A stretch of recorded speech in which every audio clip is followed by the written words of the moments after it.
Okay, part two to that video, now that we have that cleaned up. So what I was saying though, what we want to do is we want to make sure that we have a nice loose slip lead. You never want to apply pressure on your slip lead unless you are communicating something with your dog. So as you can see, Luna's already starting to get in the groove of walking with me because I've done a lot of direction changes with her already. So right there is when I'm going to turn and pop. I'm not going to hold steady pressure and like pull her when she doesn't pay attention. We can't teach her that solid tension means calm down and solid tension means go, right? That's completely confusing. That's like somebody telling you that it's okay to run a red light. So, excuse me. So we want to make sure when we start going, heel, we have this nice loose leash. So what I usually, perfect right there, so we're going to stop. She clearly took off, tried to take control. There's more people around now. So right there, heel. I started off not going straight because she would have, I already know, she would have tried to take off and go in front of me. So I started off by making a circle right away. Don't always have to go straight. Keep your dog guessing, right? So right there, that's how you get them to start paying attention more. So right, no, she's starting to realize, oh, I need to focus. See right there? And that was a much smoother turn. We have our U shape in our leash. So right there, she turned. I'm not going to pull her, right? I waited till she paid attention. You can give her just a tiny pop. That's all you need. You do not need a full pull. So nice. Keeping it on your fingertips is a great little tip because when we go like this, what happens is even when she pulls ahead just a little bit, we add more unnecessary tension. So when she turns, you want to go like this and pull. It's hard to do that pop when you're really tense. So if it slides out, I can just do pop. And now she paid attention, right? So it's a pay attention pop or a calm down stop. Yep. Change it up on my fingertips. Oh, Luna, there you go. Luna, using her name is more important than anything. Luna, keeping her focused on you by using her name. You don't need to keep saying heel, heel, heel. I would prefer you to say Luna, right? Because heel means walk with me at my pace.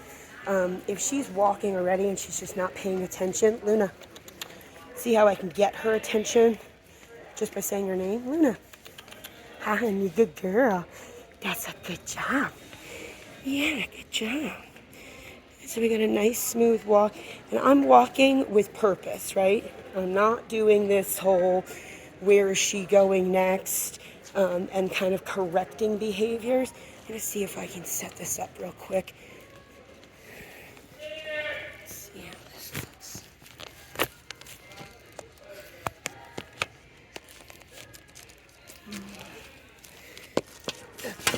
Bear with me one second.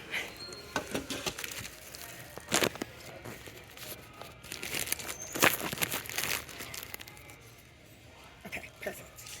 All right, so now when I start walking, I want you to watch how I'm walking with purpose and not kind of watching Luna, waiting for her to mess up. Okay? Ready, Luna? Yeah.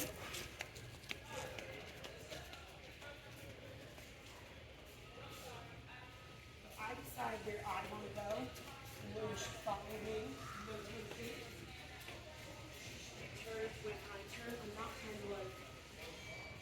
See how when she's looking to me for guidance, but she doesn't know where she should go. If I'm watching her and like waiting for her to do what she wants, right? So instead, we're gonna do heel. I'm healing. You walk with me. Walk with purpose. Decide where you want to go. Lots of changes.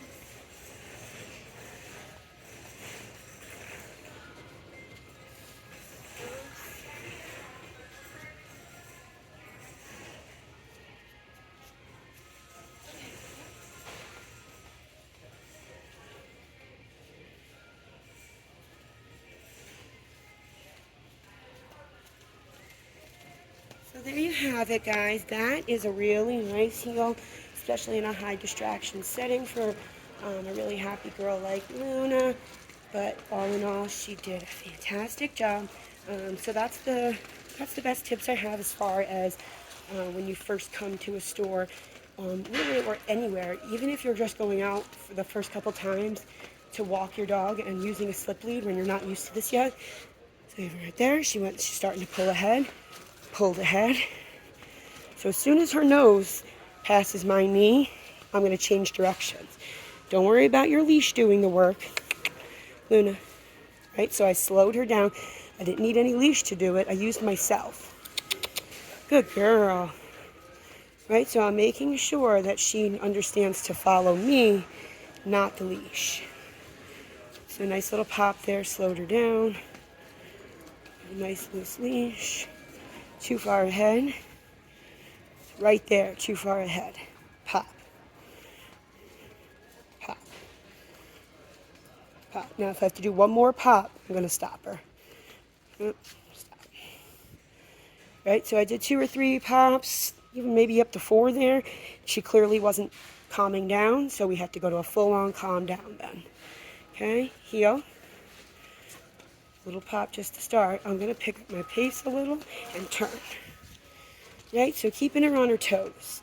If you walk really fast, she's going to want to try and start running because she's just a really happy dog. But in the beginning, your stops are more important than your pops because she's already started to learn where my invisible box is. But once she comes home, she's going to want to go right back into her old way of doing things at home because she knows what she can get away with with her handlers. So it's up to you guys to be more consistent, confident handlers and be a guide for her to follow rather than just correcting mistakes. She's only doing what feels natural. If we want different results, we need to be the one to guide her to do that. So remember to use your leash as a communicator. Heel. Communicate, right? Good girl. So I like doing a lot of name recognition with turns. Luna. Heel. Heel. Go really slow. Couple pops there. Heel. Turn. Right, she's doing good with the turn. She's just trying to take the lead a little bit more than I want, so I'm going to do more.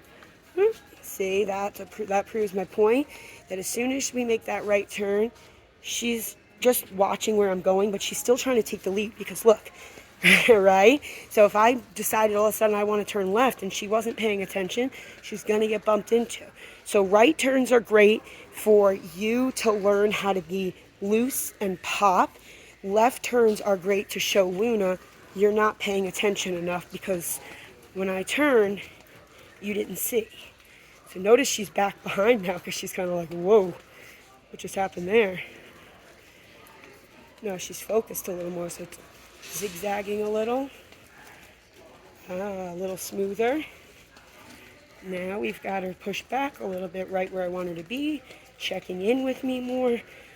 Sniff on the ground, so I'm going to change directions again. So the first few times you go out with her, expect to have to do this because, again, she's only going to be as good as her handler. If you aren't handling her correctly, she's not going to behave correctly. You could take a kid to Disney World and say, I'm not going to hold your hand the whole time, and I'm sure they would be a mess, right? Or you could take them to Disney World and hold their hand and guide them and tell them, hey, we're going here, slow down, pay attention, all the same kind of stuff, right? So same idea with your dog. This is a big, heavy, distracting place for them.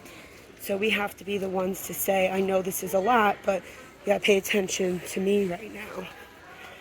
So those left turns are really great for Luna. See, again, she got a little bump. Just have force when you turn. Let me see if I can find one more spot again to...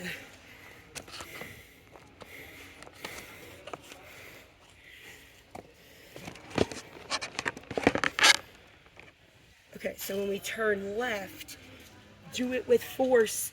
Don't be like confused. Bump into her. You want to do that, okay? Show you?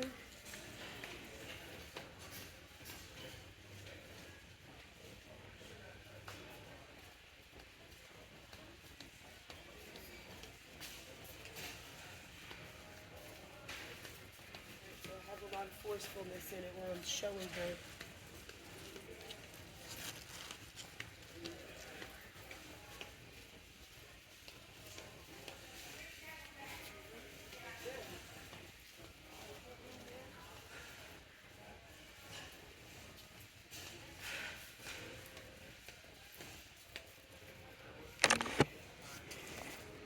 So there you have it. That kind of demonstrates we got someone behind us, a little distracting. But there you go. So that's a lot of great tips, a lot of good stuff to use. Like I said, when you're out and about or really in any case scenario, all of those tips are perfect, even just in your neighborhood. So if you guys have any questions, don't hesitate to ask. And if you guys need help with your dogs, give us a call today. We'd be happy to help you. Say bye.